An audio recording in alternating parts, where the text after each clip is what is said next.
ಎಲ್ಲರಿಗೂ ನಮಸ್ಕಾರ. ಸರೋಜ ಕಿಚನ್ಗೆ ಸ್ವಾಗತ.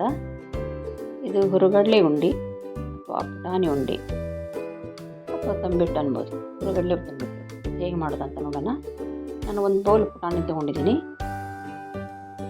ನೀವು ಎಷ್ಟು ಪ್ರಮಾಣ ತೊಗೊಳ್ತೀರಾ ಅದರ ಅಳತೆ ಪ್ರಕಾರ ಬೆಲ್ಲ ಹಾಕ್ಕೋಬೇಕು. ಒಲೆ ಮೇಲೆ ಬಾಳಿಗೆ ಇಟ್ಟು ಅದಕ್ಕೆ 1 ಸ್ಪೂನಷ್ಟು ಗಸಗಸೆ ಹಾಕ್ಕೊಂಡು ಚಟಪಟ ಅನ್ನೋವರೆಗೆ ಹುರ್ಕೊಂಡ್ರೆ ಸಾಕು. ಆಮೇಲೆ ಇದನ್ನು ತೆಗೆದುಬಿಟ್ಟು ಅದೇ ಬಾಳಿಗೆಗೆ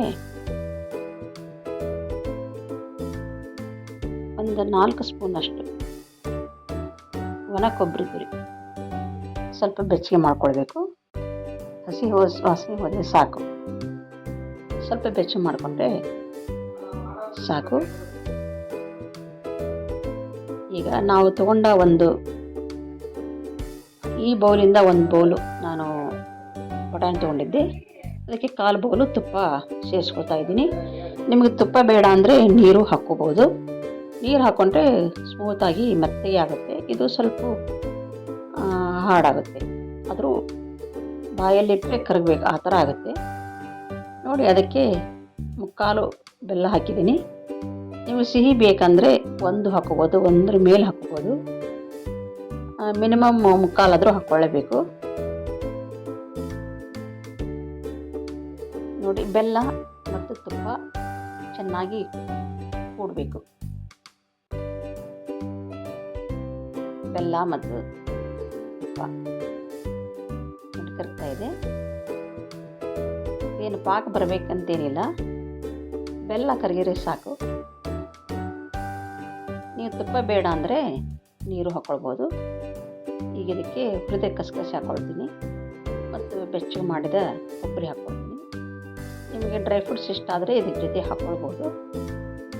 ಇದ್ರ ಜೊತೆ ಡ್ರೈ ಫ್ರೂಟ್ಸ್ ಏನು ಅವಶ್ಯ ಇಲ್ಲ ಅಂತ ಅನಿಸುತ್ತೆ ನನಗೆ, ಹಾಕಿಲ್ಲ ನಾನು.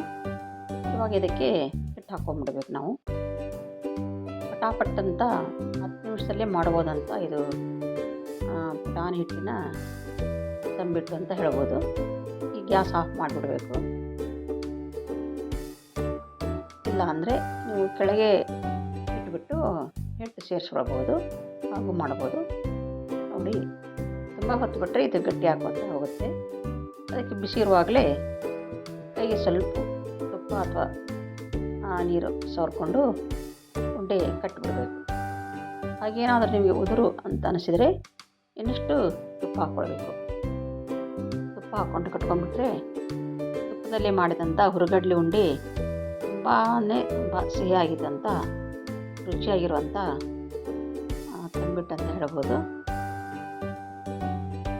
ಹುಡುಗರು ಯಾವಾಗಾದರೂ ಮಕ್ಕಳು ಬೇಕಂದಾಗ ಮಾಡಿಕೊಡೋಕ್ಕೂ ತುಂಬ ಈಸಿಯಾಗಿದೆ ನೋಡಿ. ರೆಡಿ ಆಯಿತು.